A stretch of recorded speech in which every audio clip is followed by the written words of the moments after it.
વામનભાઈ રાણાભાઈ પરમાર એ ભક્તની વારે આવે સાંભળા અને ગરુડે ચડી આવ્યા ગિરધારી પણ 999 ચીર નાથે પૂરિયા અરે રાખી દ્રૌપદીની લાજ મુરારી એ સતના બેલી સાંભળા આ તારો કેવો વ્યવહાર એ પેલા કસોટી કરે અરે પછી ઉતારે ભવ પાર એ મોર પિછાલા શ્યામ સોગાલા ગોપગવાલા નંદલાલા દીન દયાળા કૃષ્ણ કૃપારા રૂપ રસાલા મતવાલા ચિતડું ચોરી મટકી ફોડી ગયો ક્યાં દોડી ગિરધારી હે મુરલી વગાડી સૌને જગાડી માયા લગાડી મુરારી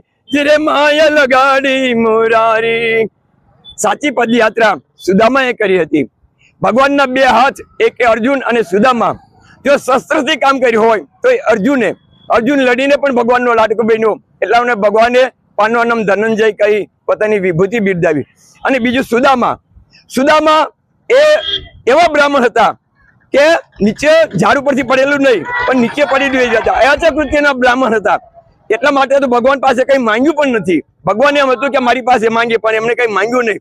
હાથ મારા ફેલાવું તો તારી ખુદાઈ દૂર નથી પણ હું માંગુ અને તું આપે એ મને મંજૂર નથી। આવા સુદામાએ ઘરે ઘરે ભક્તિનો આહલેખ લગાડી અને શાસ્ત્રનું કામ કર્યું હતું। ભગવાનના વિચારો ભગવદ વિચારો ઘરે ઘરે પહોંચાડ્યા હતા। એટલા માટે ભગવાનને છેલ્લે એમના ચરણ ધોયા છે। બોલીએ દ્વારકાધીશ કી જય।